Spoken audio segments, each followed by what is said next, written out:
بمسيرهن ويحفظن فروجهن ولا يبدين زينتهن إلا ما ظهر منها وليضربن بخمرهن على جيوبهن ولا يبدين زينتهن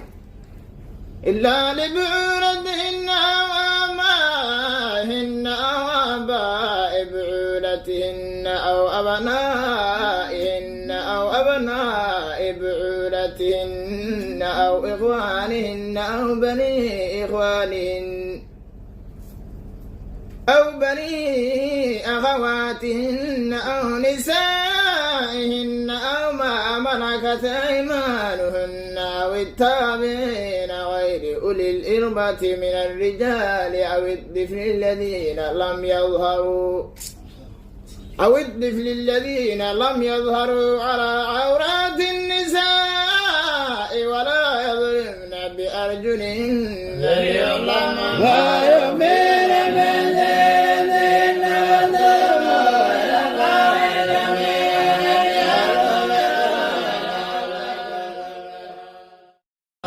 يستفتونك قل الله يفتيكم في الكلالة إن امرؤ لك ليس له ولد وله أخت فلها نصف ما ترك وهو يرثها إن لم يكن لها ولد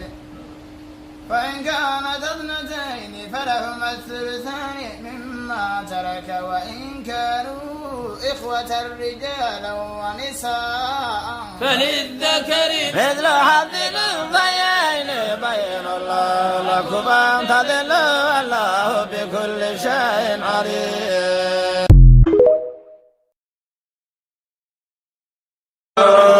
فاختار موسى قومه 70 رجلا لميقاتنا فلما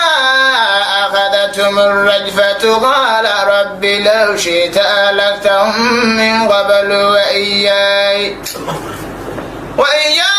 أهلكوا بما فعل السفهاء منا إن هي إلا فتنتك تضل بها من تشاء وتهدي من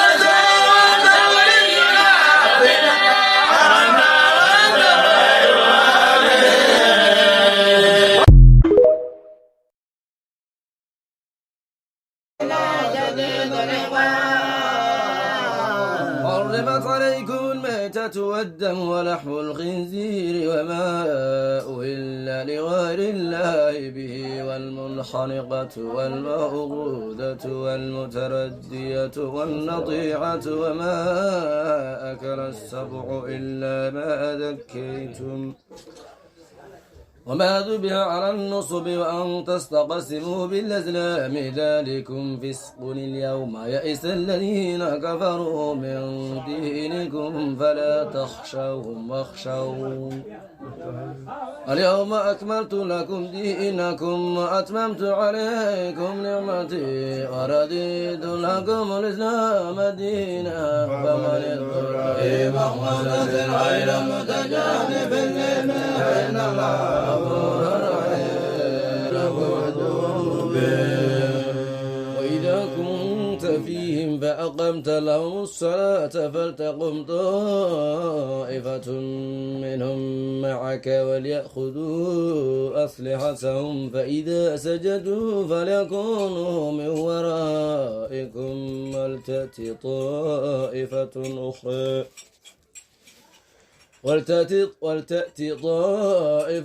أخرى لم يصلوا فليصلوا معك وليأخذوا حذرهم وأسلحتهم ود الذين كفروا لو تغفلون عن أسلحتكم وأمتعتكم فيميلون عليكم ميلة واحدة ولا جناح عليكم إن كان بكم أذى من مطر أو كنتم مرضى أن تضعوا أسلحتكم وخذوا حذركم إن الله